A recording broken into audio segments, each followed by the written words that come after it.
What's going on, Realm? Alright, so here's the rules of engagement for this show. Alright, so I will say it again at the beginning of the show, but I want to make it clear here too.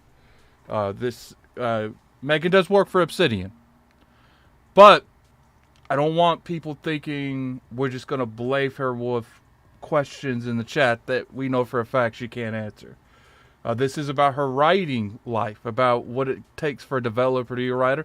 I know the view's going to be low on this one because it's going to be more educational than entertainment-wise, and that's fine. I'm okay with that. But, you know, we're going to make it fun, though. You guys know how I am. I'm going to make it fun, and I hope you guys enjoy.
There's something going on with the chat, Nick.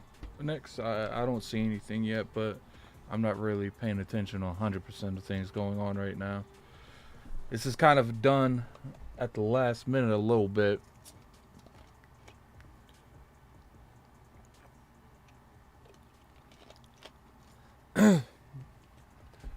Our guest should be here momentarily, so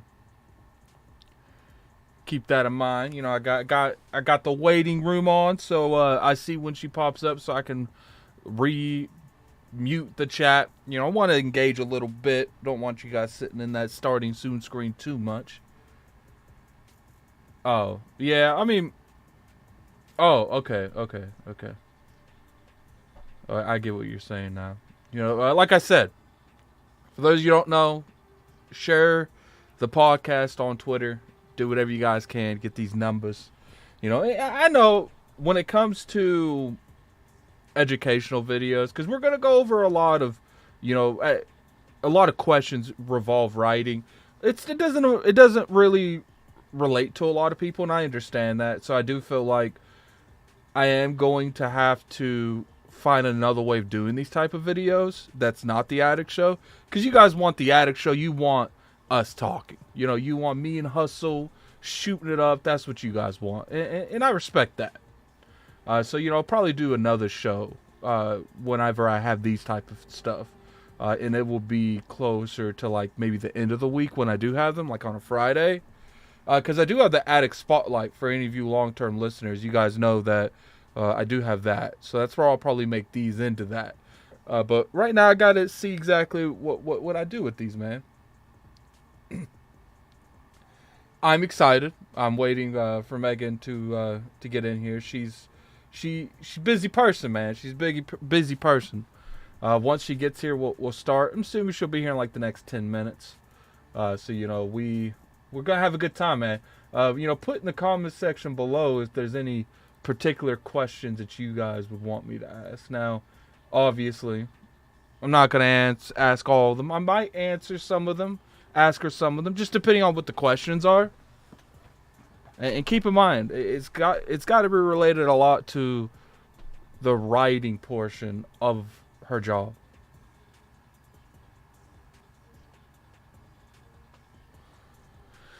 Okay, Addict, while we have time, can you tell us how you make the fire the green screen?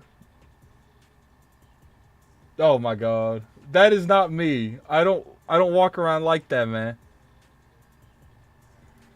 It's not me. I don't have fire around me, man. I'm not on fire, Nix. I'm not on fire.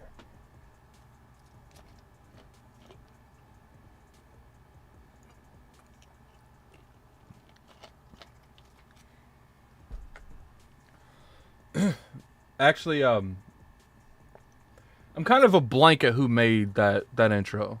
I'm gonna be real with you guys. It's kind of a blank. I can't remember who made it. We have a lot of people make stuff. I think it was Shaun Labrie.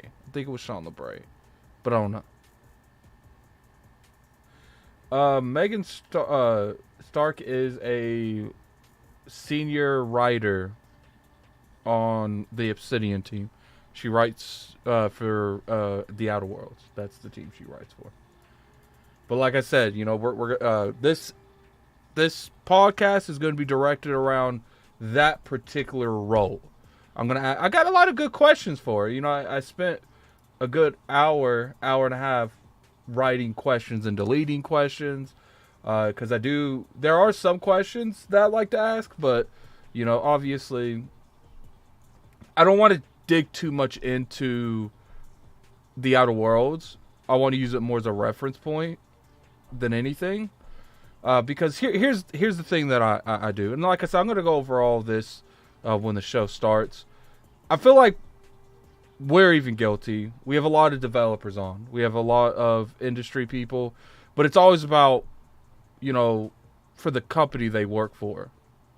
And I want to do more to give back to the people who...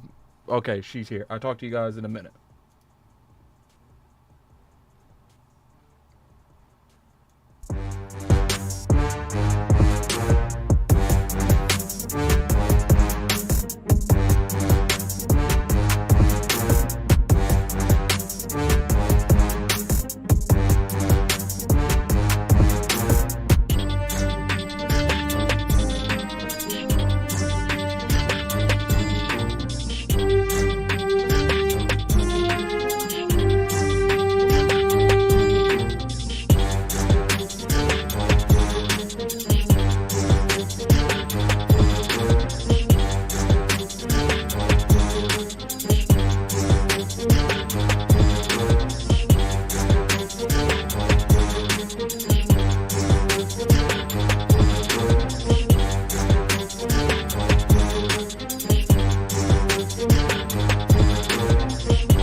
What's going on, guys? Addict Shop. I apologize for the tardiness. I'll take all the blame for that. No, that was totally my fault.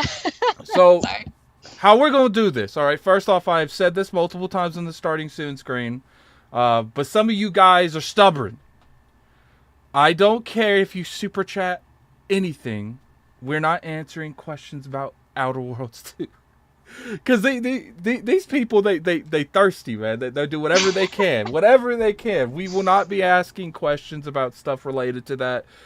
For the most part, we won't even really be talking about the Cynia projects. We might use stuff that happened in the first one as like an objective standpoint, but we're not talking about anything. It's going to be about the writing. And the reason I'm making these segments is I do feel like a lot of you on Twitter. I feel like a lot of you feel like you can do jobs better than other people, and it's not really our fault. I do feel like we need to ask people more questions. We need to be enlightened, more educated on the matter. So that's what I'm doing, man. It's the day in the life of a senior writer in the gaming industry. What's funny, Megan? When I was doing the title on YouTube, I was like, I don't know if I want to put Obsidian in the title. So I just used your name. I didn't put Obsidian. Oh, sure. That's fine either way. I mean, it's not like we'd come after you. Well, it's not that. It's just. But it's not about that topic. I know. Yeah, I know how PR is. It's yeah. And part of the reason I want to do this too is I want to give an outlet to where it feels like we having, because even the Iron Lords podcast, no one does it on purpose, but it's like you were on the show to talk about your job. You know what I'm saying? To talk about working for Obsidian. And I feel like there's not a lot of opportunities for devs to come on and just talk about them as a person. You know what I'm saying? That's another reason I'm doing this, because I'm more curious on the dev side than anything else, but I don't really get to like stretch that muscle too much. So it's going to be nice to have a good conversation. But so first off, we'll get into like the opening stuff, Megan. Like what are you playing here lately? Any type of games that you like? Are you playing here that's released? Well, most recently I was playing Tiny Tina's Wonderlands, which I really like because I'm a big Borderlands fan anyway. I've heard recently, like when I've talked to people, it seems like Borderlands humor or the IP is very like hit or miss for folks. They either love it or hate it, but I've always been like pretty big fan. I was enjoying that. I like the couch co-op. There's this kind of limited amount of games you can play couch co-op on. And before that, I was pretty into Hades. I put a lot of hours into that, which I was late to the game. I think I was like 2 years late to playing that, but it was really fun. Yeah, Hades is a pretty fun game. I like the art style and not a lot of type of gameplay like that really resonate with me. But I don't know why. Maybe it's just because that's like mythology, and because of games like God of War, I grew up with that kind of Greek mythology. Well, I was just blown away that game only had one writer, and I was like, oh my gosh, like hats off to that guy. That's really impressive. Person was probably writing 24/7.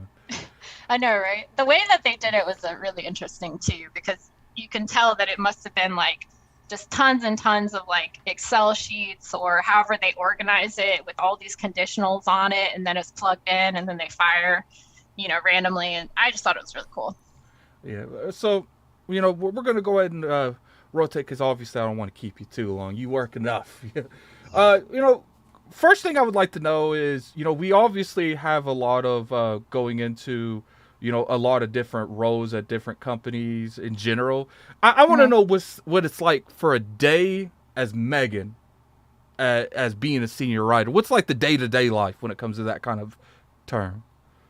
Well, it kind of depends at what point in the project we're on, because sometimes I'll just be a senior narrative designer, sometimes I'm strike team lead, sometimes I'm in charge of people making, a zone in the game, or a feature like companions.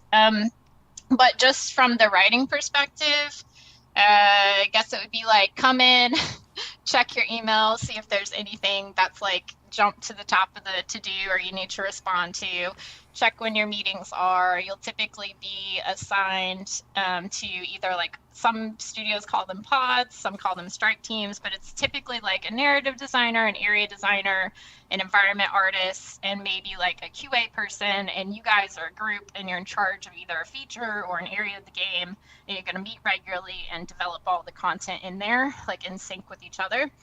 So you might have meetings where you're discussing what's the next thing we're working on or what's the status of this task. And then, yeah, I just have different, types of tasks. Like lately, it's been a lot of conversations for characters. So, like quest giver, vendors, dungeon villains, stuff like that. And then I just get latest, open up tools, do my writing, and play test it. Oh, that's interesting. I've always, we'll get into that a little bit about like the cooperations between you and other departments. I've always wondered like how in depth that is, but I do have a question related to that. So, just so the audience knows, what projects have you worked on in the gaming industry? So previously, my first job was at Icarus Studios working on Fallen Earth, which was a post-apocalyptic MMO. Hold on. I'm like, are you seeing my like work messages pop up? I might need to close out of this program. Okay, so I was like, people are messaging me like, oh, hey, by the way. Okay. After that, I worked on at Carbine Studios on WildStar, and then after that, I came to Obsidian. I worked on Tyranny. I worked on Pillars of Eternity 2, Deadfire. I worked on the Outer Worlds, and then I worked on both of the Outer Worlds DLCs, and now I'm on the Outer Worlds sequel. That's just for the viewership wise. I do okay. Like as far as you've worked on the Outer Worlds for a good amount of time. Has there ever been a popular franchise that you've seen that you was just like you've always been curious off of maybe a certain writing portion that you saw, maybe a certain character development in a game, then you've been very curious and that you would actually like to work for that team on that game if you ever had a chance? Was there any franchise that you could think of? Yeah, I mean, I have a ton of games that I play, and I just feel like I'm a huge fan. I've always liked, mentioned before, Borderlands. I've always liked BioShock. I've always liked Fallout. Most recently, Control. Absolutely, got obsessed with that. So I feel like any of those type of games would just be super fun to work on. Also, I like X-Men, and so the Wolverine game that they're making I think looks really cool, but again it's I'm pretty happy with what I'm doing now, so that's more just I guess if you're gonna imagine what would it be like if I wanted to work on a project like that or whatever, any of those would be super exciting. Oh yeah, I feel like when it comes to especially RPGs, I feel like writing in those would be crazy and it'll keep you busy. It'll keep you busy, man. It'll keep you busy. What about when it comes to RPGs? I want to specialize a little bit on RPGs because you've been working on the most. You did mention Fallout. Is there any other type of huge RPGs that you've played over the years that you would like to work with? I've literally put no joke because you can see the stats when you load up a save file. I've put 400 hours into Witcher 3 with their DLCs, and I heard they're making another DLC. So I'm like, yeah. I played Cyberpunk. I enjoyed it, but it didn't I didn't get obsessed with it the same way that I did with Witcher 3. But I mean, everyone has their own preferences, so that's more just a flavor thing. Yeah, I hear you on that. All right, so when it comes to The Witcher, what is some characters in The Witcher 3 that you really gravitated towards? This is controversial. This is fandom stuff. I really like Yennefer. I know she's a lot of people love or hate her. I like Yennefer. I like Ciri. I like Geralt. All of the Witchers in both the game and the television series I think are really cool. The more of them, the better. Yeah, I feel like Ciri's in particular, she's a really unique character. Takes on a different aspect of just about everything. I really like how the TV show has filled more lore behind everyone. I know some people don't like it, some people do. I've always been the kind of person when it comes to any type of TV entertainment, I've always been that I'm trying to be unbiased as possible. Yeah. Obviously, stuff like Halo, I was very vocal about. But Mm. speaking of Xbox in general, they got a lot of studios now, and now let's get away from RPG and everything. Mhm. Any studio Microsoft has that if you were decided that I want to go somewhere else, and you had the opportunity to go anywhere in Xbox and all their studios. What's the one that you'd be more open to doing? Because there's a lot, and we won't use the Activision one, so just the studios that they currently have now. What's the studio that you've always like? You know what? That would be fun to write with. I mean, I think like I kind of had my pick, and I was lucky to get in an Obsidian. I wouldn't leave it. So it's hard to imagine, like, if for some reason I was ever like, oh, hey, because you're already at Microsoft and you're staying here, but we also want you to write for whatever project. Yeah, I mean, I think anything that Bethesda or Arcane is putting out is really cool. Arcane. Yeah, I really enjoyed Prey. Obviously Dishonored, although that's France. Those are really cool, and I'm interested to play. My brain is blanking. Is it Redfall? Or sorry, Mm-hmm. I'm messing that up. Okay, yeah. I was like, I saw the trailer of that. Looked really cool. I'd heard a little bit about it before I saw the trailer, but I thought, yeah, I'm definitely going to play that as well. So, but I guess those are a little bit similar. Like, I do like the RP, genre, so it's kind of in the same vein. Yeah, I actually, I'm a huge fan of Arcane. Actually, like I really love Dishonored. I love Deathloop. I felt like the Oh, writing yes, Deathloop that was was really also good. The really writing good. in Yes, Deathloop was really good. All that right, was so also France. Yeah. let's go ahead and get into the nitty gritty, man. Let's Mhm. obviously there's all types of different characters you can write being a writer, especially in the gaming industry. What is that one type of writer when you're writing a character of some of sort that you would think is the hardest in general? Like what type of character that would be a difficult write that you would have to take on?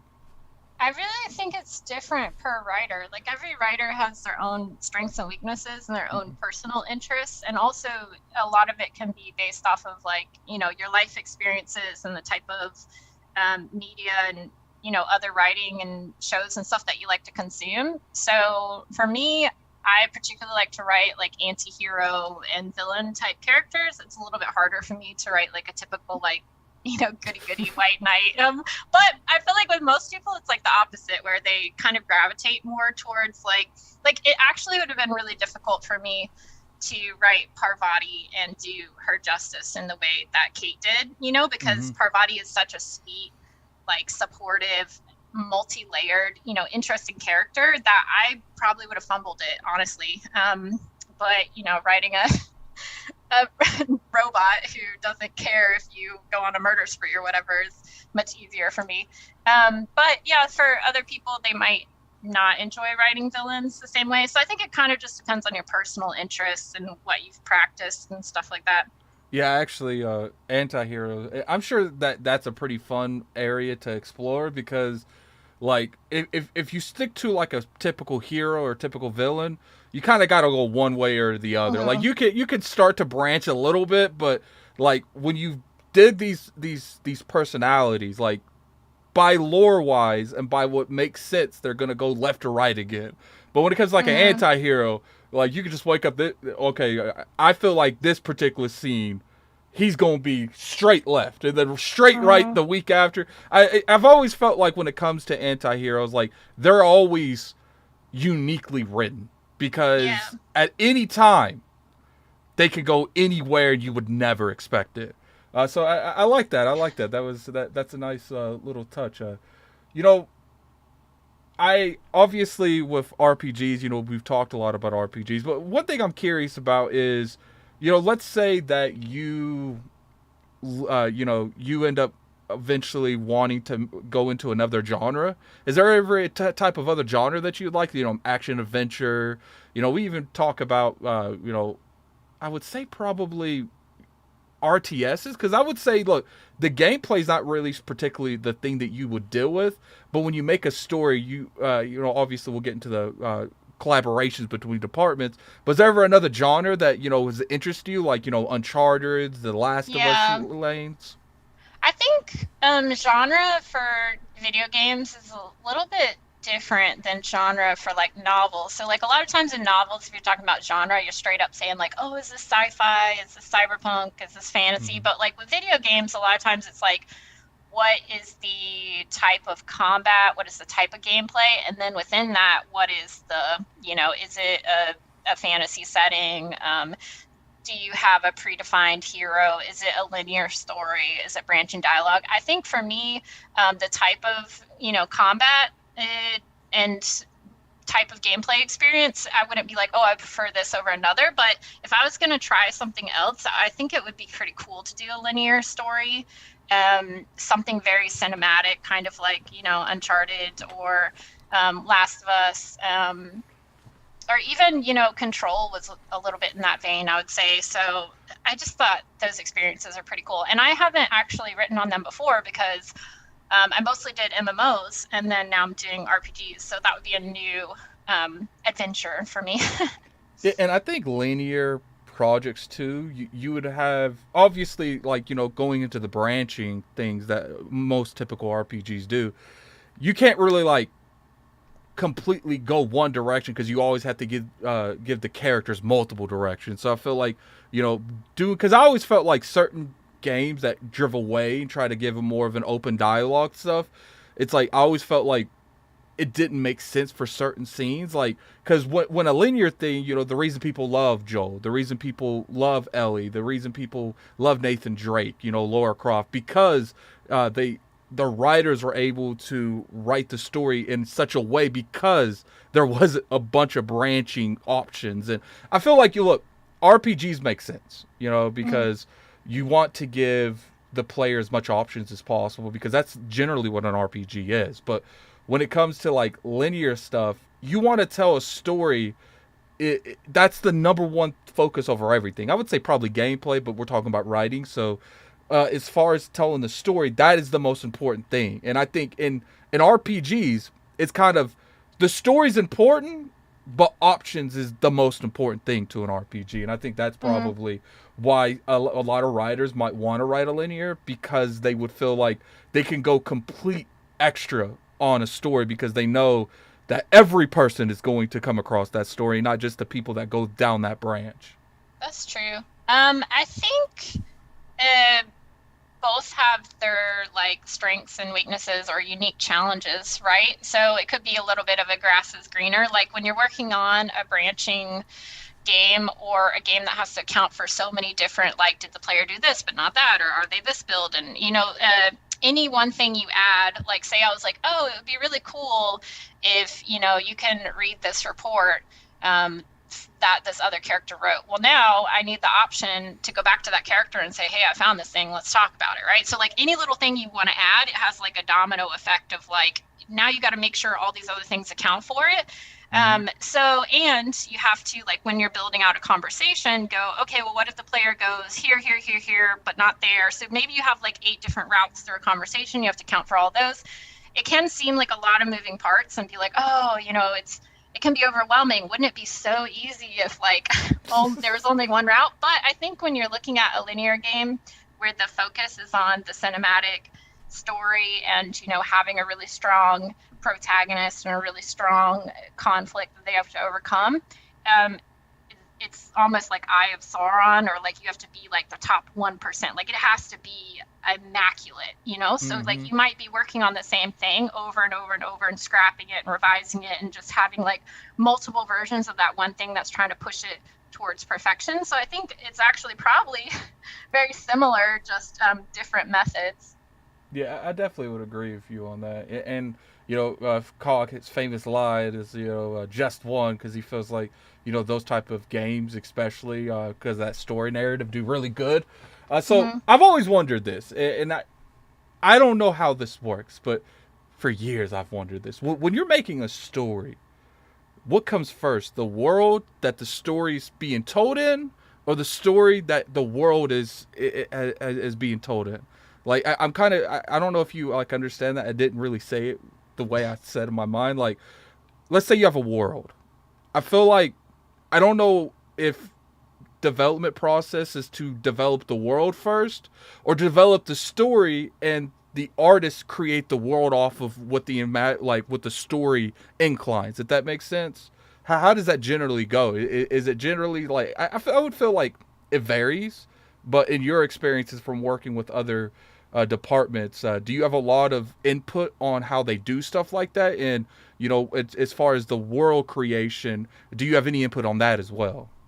I think it depends on how high level you're looking at. So if it's something like, the game creators, in the very beginning, and literally it's like blank page, nothing has been defined. Like I would Mm-hmm. actually be interested to find out, like, to ask Tim and Leonard, like, did you decide on like the world and the setting and then the storyline? I would imagine they probably started with that, was saying like, hey, this is the type of world or the type of universe that this is going to live in, and then within that, what type of stories can we tell? Because it's just, you always have to put some constraints on it. You have to pick a direction and start to define it and like make a little box for yourself. Otherwise, you know you could never like move forward or get anything done. So I think they would probably pick some constraints like that and then decide what type of story to tell within that.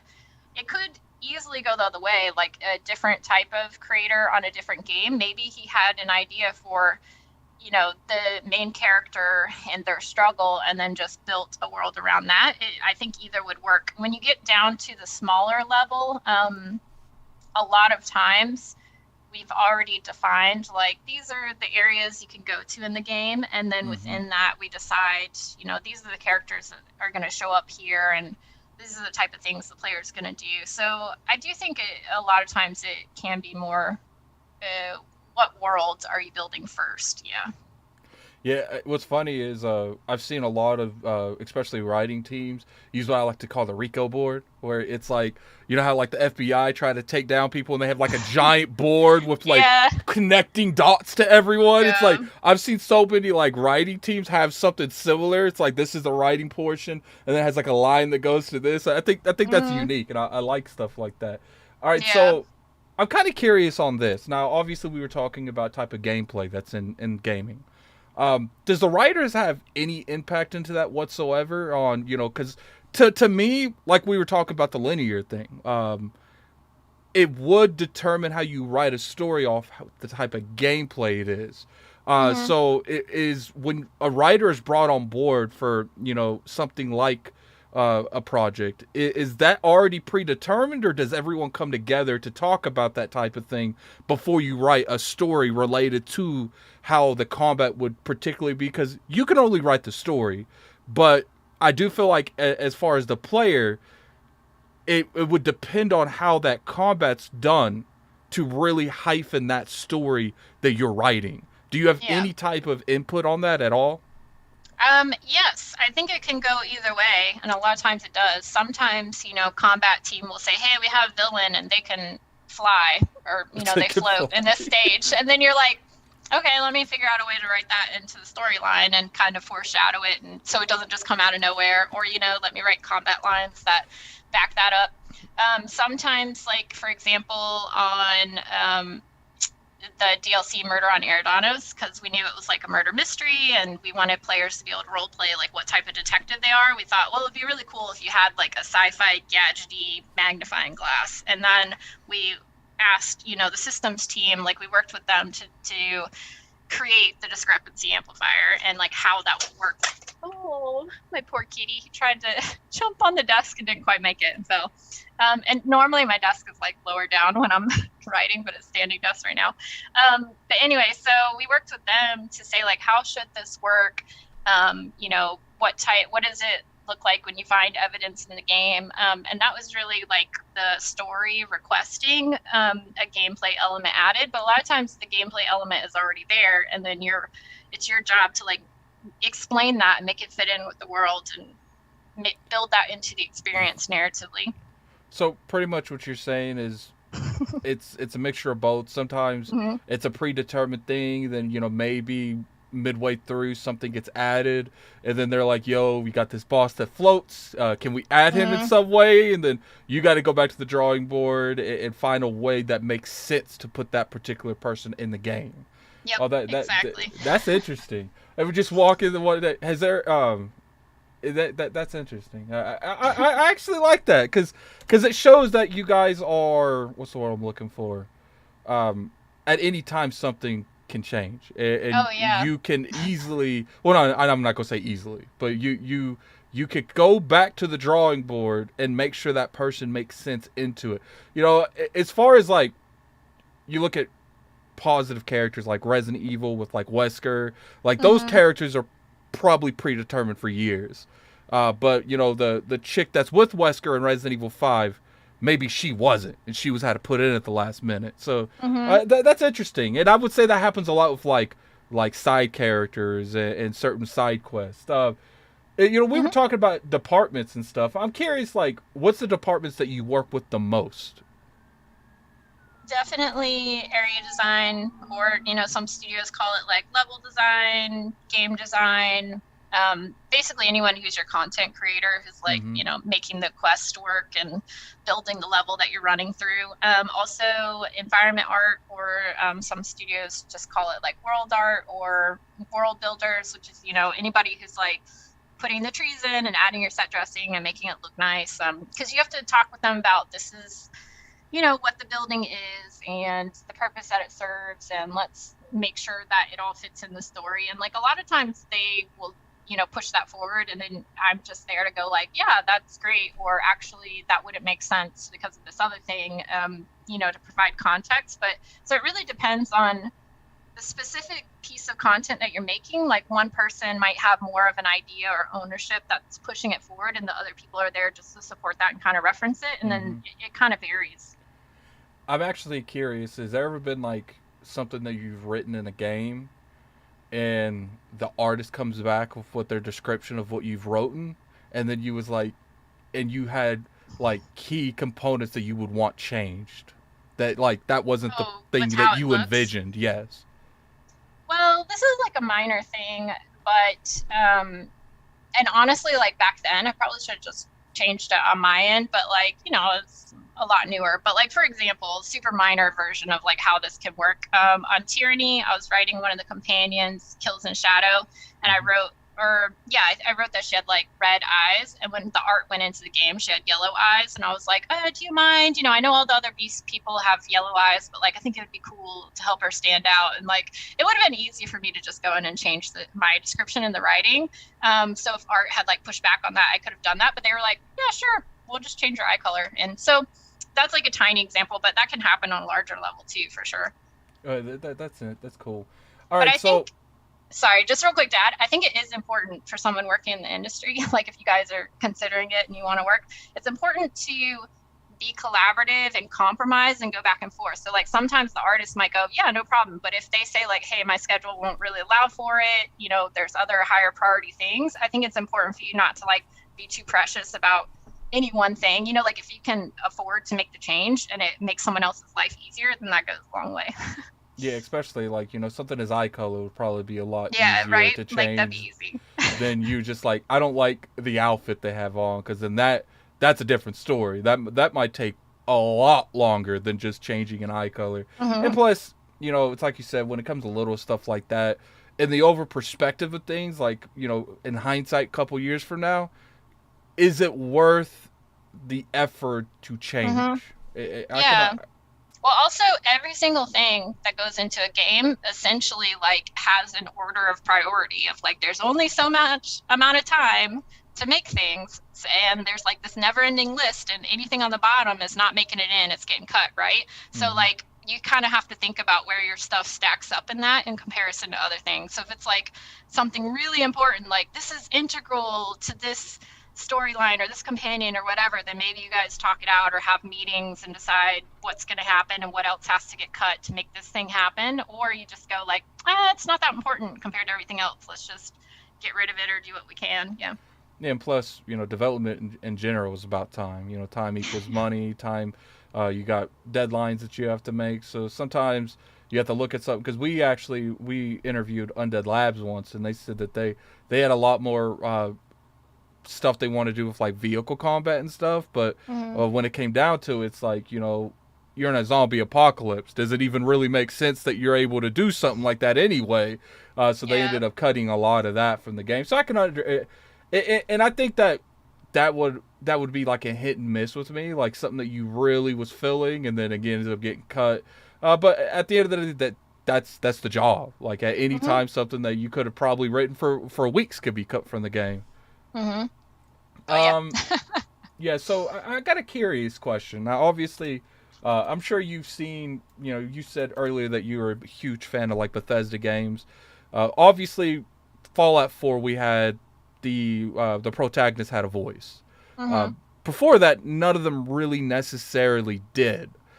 From your perspective of writing, I don't know if you've ever written anything to that nature. Is it easier to write content to write a game when the actual main character has a voice, or do you think that especially RPGs it's important to give that kind of role playing where they don't have that voice?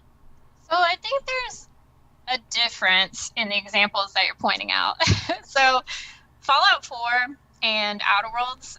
So with Fallout 4, the players' lines were voiced. They were voice acted, but I wouldn't say that that was necessarily like a predefined character. Like Mm-hmm. it's not on the same level of playing, Geralt.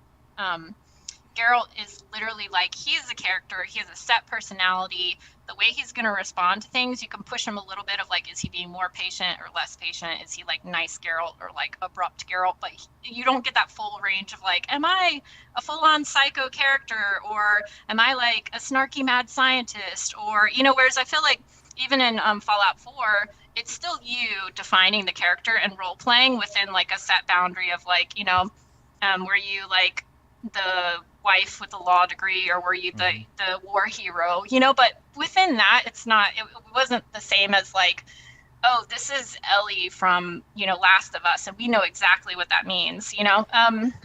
So whether it's voice acted or not, I do think if the character itself is like more of an open book and the player is defining what that character is to them and who that character's personality is, you have to represent all different types and all different situations and really give the player choice to define that. If it's something more preset, like say, the Wolverine game that they're making right now, we know exactly who Logan is, like kind of what he talks like, what he sounds like, the type of choices he would make.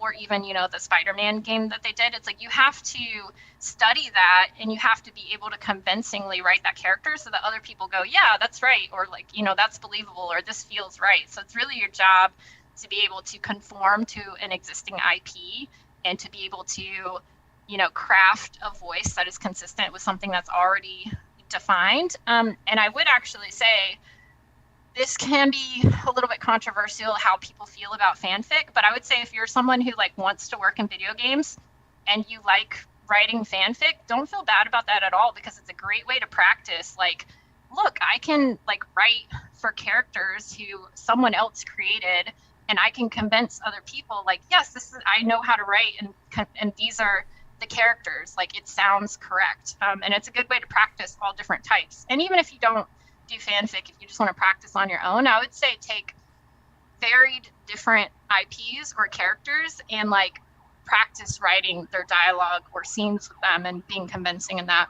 And then that will improve your skills or give you something that you can show off if you're applying to somewhere and show people like, yeah, if you ask me to write, Wolverine, I can do it because look, I was able to write all these other characters, like maybe look, I wrote some sample lines of Handsome Jack. That's original writing, but it sounds just like him, So Mm-hmm. that's a great exercise to do.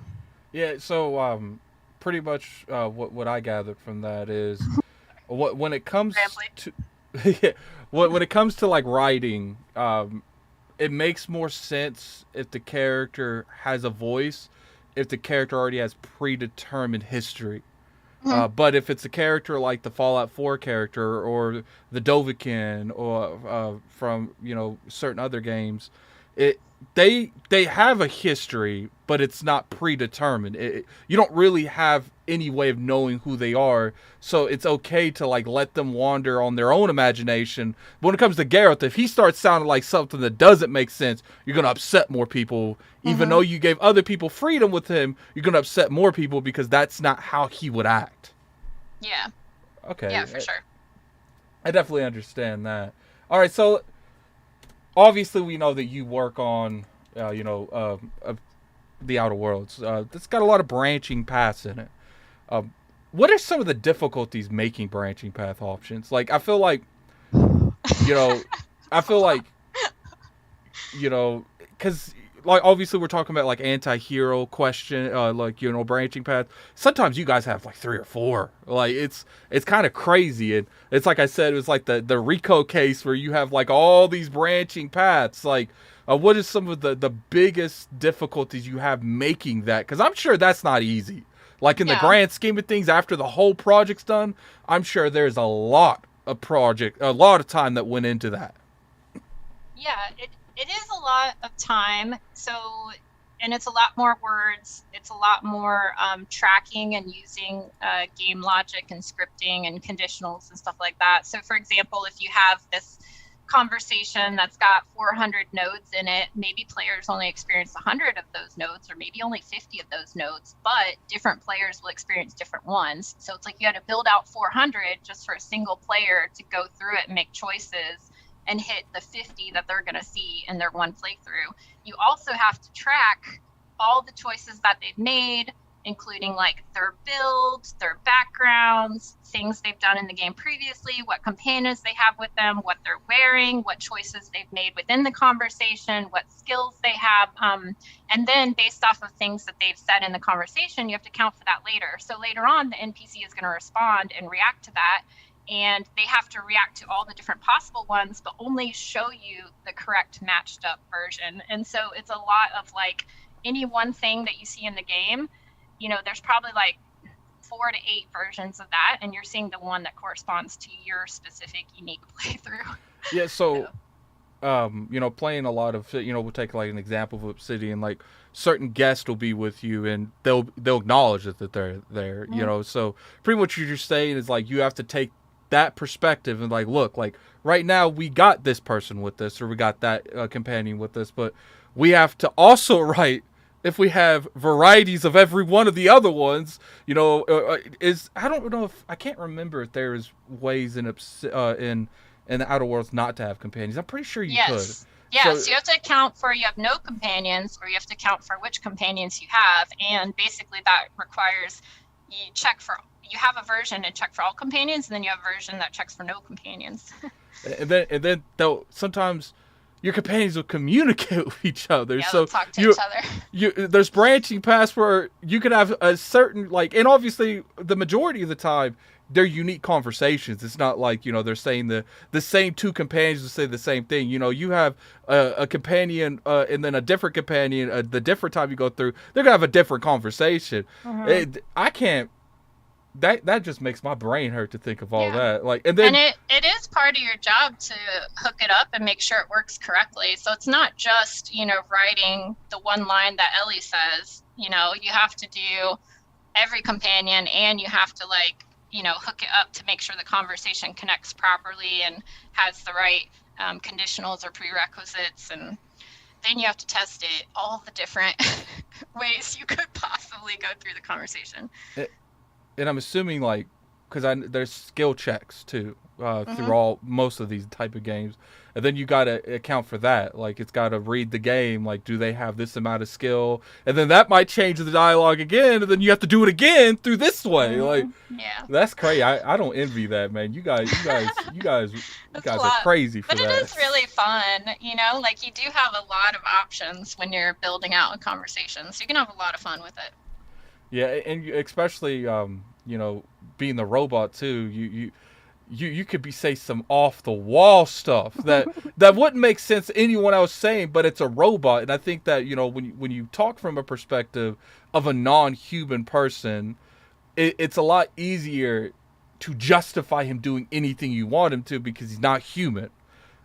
That's interesting. All right, so obviously we were talking about like Last of Us and stuff like that. What I want to ask you is, from your perspective as a writer, what do you think is easier type of gameplay for you to get your writing across to the gamer the best? Like a first person or a third person type of game, third person view? So I Because actually think the camera, it does not affect the story as much as maybe a different media. Um, yeah, because it really just depends on the type of story you're trying to tell and how much the character talks, right? So I mm-hmm. guess if it's like a third person game where the person you control never says anything, that would be a lot more difficult than a first person game where you hear your character talking all the time as you're going through a level. But at third or first person is kind of tied to like how close you are to that character, right? So in a novel, it can depend on like first person, you only have the information of that first person, the character who is telling you the story. You know what's going on in their head and their perception of the world, but you don't know anything else. In third person in a novel, you could have limited to only that character, or you could know everything. You could know what every character is thinking all the time and like sprinkle that information throughout. In a video game, I feel like whether it's first person or not, you don't typically hear or know what other people are thinking unless they say it out loud. So like even it's very limited. You're not going to get a lot of like, omniscient, like the narrator is God. Some games do that actually, but it's a lot less common. So it's really just like, I think the camera view affects more your combat experience. I will say there are a few exceptions that stood out to me. If you played, I'm gonna blank on the title. Oh crap! Sorry, my brain. What? I can't believe I just had it. So it's a first person. You're experiencing the game. You basically go back to this island in a house where you grew up, and you're going through the house, and you're like unlocking all these different rooms. And as you do that, you see the story of how all the characters who lived in those rooms died, and you experience it first person through those characters. Is it the final something of sorry, my brain is terrible with this kind of stuff. I'll look it up later. Eden Fitch. Yes, thank you. I was like, I kept wanting to say like Ethel, but I was like, that's not the right name. But anyway, yes, that game, I think the camera choice was very specific for the narrative. If you experience that game in a third person, it would not have the same sensation or emotional impact when you experience those like death scenes essentially, or like the like ominousness of going through the house. The fact that it's in first person makes it feel much more claustrophobic and emotionally heavy. So, but that was like, I think, a choice that was made to support the narrative that they were trying to tell. But a lot of games, like for example in Fallout 4, I think it's going to be the same narrative experience to you whether you're playing in the first person or the third person camera view. Yeah, I've always felt like when it comes to first person versus third person, because I've always felt like set pieces make more sense in a third person view than, because there's set pieces in first person, but like Tomb Raider, Uncharted, like when you have those big epic set pieces, I feel like you have a lot more options in terms of how it looks and how it's presented if it is a third person.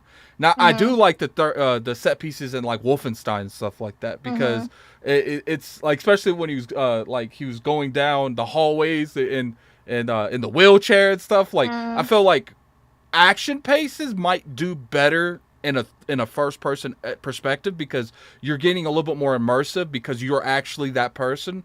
But as far as like environment set pieces, I feel like they're better in third, because you have a lot more access to the character because you're not in the character, if that makes sense. Well, I also think it's been a while since I played it, so I feel like my memory is like gonna get it wrong, but I remember when I played the newer God of War, they were doing really interesting stuff with their camera too, where in the combat you were more of like a third person, right? And because it was like, oh, it's more convenient, makes the combat better, let's do that. But then in certain narrative heavy moments or emotional experience type thing, the camera did come in a lot closer and follow those characters in a cinematic manner. It is interesting how certain developers do use both perspectives. Hmm. Like for certain things, like for instance, Destiny. I'm a huge Destiny fan, and the combat is all first person. But when Hmm. you pull out that sword, it goes third person naturally, and it's Hmm. like one of the only times in the perspective it isn't. That's mainly combat wise. At that time, I don't think they were really trying to learn how to make the sword look appealing in first person. So it was Hmm. more. It made more sense to make it third person. And I think it's like one of those things where it's like I think both games can do well. I think Hmm. Fallout does a good way of creating this world in first person. But keep in mind, a lot of these RPGs, especially, they give you the option to do both. But I do feel like a lot of these games might give you the option, but they were designed for one. It's just they're giving you Yeah. the option to do the other. Well, yeah, I think for me the interesting aspect of it is what is the camera doing and when, because even a game like Cyberpunk, a lot of their cinematic stuff was still third person. Depending, you could see your character, or you'd be like third person walking up to it, and then you would sit down and maybe you would only see your hands drinking a glass. But then at certain points in certain scenes, the camera would actually still show you. And so it Mm-hmm. was really interesting what they're doing there. So more so than like just straight up first or third, like you would see in a novel, which like those are kind of your main choices. I think here it's like, what is the camera doing? How close is it? Is it up high? Is it low? Can you see yourself or not? Like, and those all have different effects on the experience for the player in that moment. You know what's did you play It Takes Two and A Ways Out? Yes. I feel I like didn't that's finish it yet, but I was really enjoying it. That's I, also couch co-op. yeah, I feel like that's a perfect example of everything come together making sense because Hmm. especially like in A Ways Out, there's a scenario where one character is up fighting some individual on like a crane and the other character is running around the crane trying to catch up to him and the camera's panning back and forth showing where they are, and then once you get to the end, like the camera's like this small for one and like this small for the other. Like that is a unique way of using a camera angle Yeah. that would make more sense off what they needed and not off what they Hmm. have. Yeah, and that's also a unique discipline at a lot of studios to be, a cinematic designer or, the person who's in charge of the camera in different moments of the game. So if that's something that really interests you, it's a career route that, anyone could look into and become an expert in and then build that in different games, which I think is super cool. Yeah, so what is obviously with the pandemic and stuff that happened. What was some key things that changed for you as a writer? Like, was there a lot of hiccups, or because I know some studios was a little bit more, remote ready than other studios, but how was it for the writing portion? Like, was there like a lot more, like I wouldn't say like red flags or red tape, but was there a lot more? Because obviously you guys are working with highly sensitive stuff. Was there did it make it a lot harder for you to write for something like The Outer Worlds, being in a work environment? I actually don't think so at all. I think some departments it was a lot harder for them, but for narrative design and writing, at least what I experienced, it was pretty seamless to switch to a virtual environment. Because it's like, okay, we were having meetings in person, writing on a whiteboard, or now we're having meetings on a video call like this, and someone's writing down notes, or there's a whiteboard in the background. So it wasn't all that different. Also, a lot of what we do is we meet with the different people involved, talk about all the stuff. Maybe one person's play testing, everybody else is watching it. And then you go back and you do your individual work. I pull up the tool and I check out the files and I do my work and then I test it and I check it in and then everybody else can see it. So it was like whether I was doing that in the physical office or my home office here, it didn't change too much. All right, so I do have a couple questions I see in the chat. I picked out the ones that make sense. Obviously, we're not asking crazy questions. Was gaming her first choice when writing, when learning to write? Was that the first avenue that you wanted to go into? I'm so old that it was not even like I didn't even realize game writing was a thing when I really got into writing. I want to say when I was I mean, it kind of started when I was like, I don't know, 11 or 12, when you start exploring, like, oh, I'm writing little stories and stuff like that. And then when I was 15, I was doing it a lot, like writing short stories with original characters, writing a lot of fan fiction. Like, me and my friends at school would, like, write in a notebook and pass it in class and try not to have the teacher catch it, you know? So back then, I had video games, but a lot of it was like, Nintendo, like Mario or Yoshi's Island or, Desert Strike, stuff like that. So I wasn't thinking a lot. The first game that I really played that I thought, wow, this is like, it has an impressive story. And it's just because I didn't play the earlier ones, unfortunately. But the first one I played was Final Fantasy X. And I remember thinking, like, this is I'm playing that game right now. Yeah. It really impacted me. And so that probably started me down the route of like, man, video game writing is like a thing just as much as film or television or novels or comics. And, when I was in college, I was doing creative writing, again, focusing on fiction. Like at that time, they didn't have video game writing classes that I could take. I could take, poetry, I could take nonfiction, I could take fiction, which would be short stories or novels, or there was one film writing class that I took.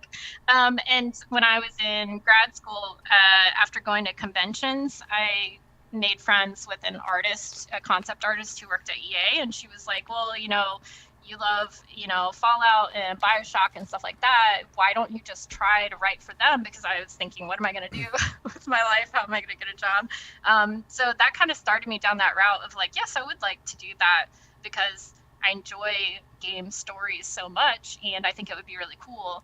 There were not a lot of studios back then who hired a lot of writers. It would kind of be like, oh, there's like one or two at the entire studio. But eventually got my foot in the door and have just kind of, worked my way in the industry then. And I think somewhere like Obsidian, I've just been really lucky in that they do, like, a lot of the games that they make are very narrative heavy. They, have a lot of writers in the studio. We have a pretty robust narrative department, and the collaboration with other departments is really fun and cool. So I feel like I definitely found that right fit for me. Out of curiosity, do you communicate? Because I know when you was on ILP the last time, you talked about collaborations with other studios that Microsoft owns. Do you talk to a lot of the narrative-focused people on other studios a lot? Yeah, I would say more so I talk with narrative people than like a random programmer or, like maybe occasionally if an artist or something had a narrative question, but my area of expertise is kind of limited to like our tool set and how we build things. So usually it would be, a meeting of the minds to try and be like, how do you guys do stuff? And, what problems did you run into? And just comparing notes, that type of stuff. I got another question. What kind of key qualities are important when learning to write for a team, and how do you split up writers? That's what they were asking. I don't know if that's something that you... Okay, yeah. Again, I think it's really important when you're working at a game studio, especially if you're not the only writer there, if you're working with other writers or you're in a team with other developers. The main thing to remember is like you're just one person in the team. You're not your stuff is not the most precious. You're not the most important person, and it can take a while. Like I think everyone kind of is like, hey, I like this idea. It's really important to me. So it can take a while to get to the point where you're like, everyone feels that way. It's important to think about the larger perspective and like, what do we have time for? How cool would this be? Are other people on board? That type of stuff. And especially with like, if you end up having to share a character, which sometimes happens, or maybe you inherit a character from someone, or due to scheduling, you have to move on to a different area and you're handing off your work to someone else to maintain.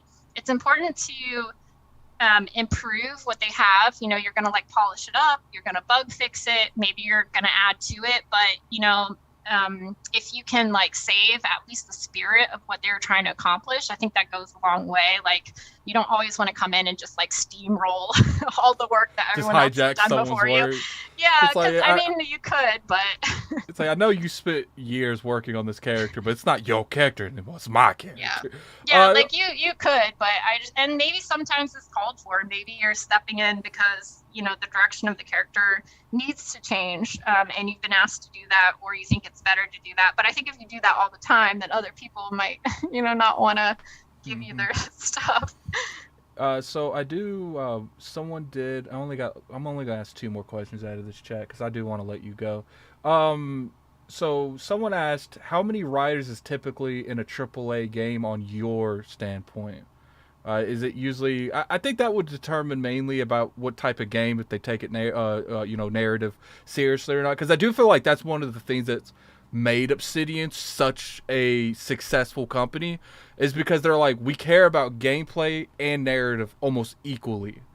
So I don't know if you can answer how many writers you guys have. I don't know if that's something that you could say. You can answer that if you want, but I will leave that. Actually, would have to pull it up and count how many we have across all the different projects. But it's a lot. It's a lot. Yeah, we do have a lot. Some studios, I think it depends on how long the game is in production, the size of the game, how much writing goes into the game. Because a game like Obsidian, if you're dealing with hey, we've got 1 million words in this game versus a game that's also AAA but maybe only has I don't know, 30,000 or something like that. That's a big difference. Because I think, I could be wrong, but I think God of War, which had an amazing narrative in my opinion, I think they only had 3 or 4 full-time writers on that. They might have had more on contract, I'm not sure. But then when I saw the credits for oh gosh, why does my brain always do this? I don't know why my brain is blanking out, but basically a different RPG. They had 17 writers in the credits, so it really just depends on the studio and how they decide to staff up. And plus, I think it goes off what they're kind of making. Like, God of War is more of a kind of a narrative, single straight line type of game. And when you make a game like you guys generally make, there's a lot of different branching paths. You have a lot of NPCs talking to, so you got to write all of that. So I think that would require more people generally. So I got one last question from Flame. He is an inspiring writer. So shout out to Flame. He's a good dude. Very cool. He said, question for the royalty. When writing important moments for characters or stories, how do you put yourself in that scenario to perfectly capture it? Wow. It's a deep question, man. I don't know. Does every writer approach it different? I would be interested to hear from other people in the chat who write what you guys do. I think for myself, it always involves a lot of daydreaming, right? Playing out different scenarios, trying to imagine how you would feel or how you would react, or embodying the character. And then I know Pixar talks about this a lot. They're really big into drawing on your own life experiences and translating that into the story. So it's if you recently had a kid, they want you to be working on a story where that's about a new parent or something like that, because you can directly draw the unique experiences from your life and make that movie more authentic and more emotionally resonant and stuff like that. Now, a lot of what we do pure fiction, so it's I'm not ever going to have a scenario where it's oh, I just committed mass genocide or something like that. So that's not a case where you draw from one-to-one personal life experience, but maybe you would think about a time that motivated you to make a bad decision or something like that. What would compel you to take more and more extremes, or so you just try and what if a lot of things and think about past experiences, or I don't know, just straight up role play and imagine fantasy different stuff, I guess. So pretty much what you're saying is it just depends on what you're going through at the time. Like you said, certain other studios or people in other industries will have you captivate. Oh, she just had a kid, so she has a lot of emotions tied into her newborn. So let's have her write something about newborns, because that would probably, elevate that type of writing, because that's what she's passionate about at that time. We got a $10 super chat from Dawn Otaku. Dang, I'm late. I'll listen later, but great guest. I've just wanted to support while I can. I really appreciate you coming on here. That's all the questions we're doing, guys. I gotta let her go home, man. I gotta let her go home. I assume you're at the studio. Oh, I saw. actually, no, I'm working from my home office right now. But Oh, I saw people walking in the background, so I oh, was like, that's my husband. oh, so I didn't know who.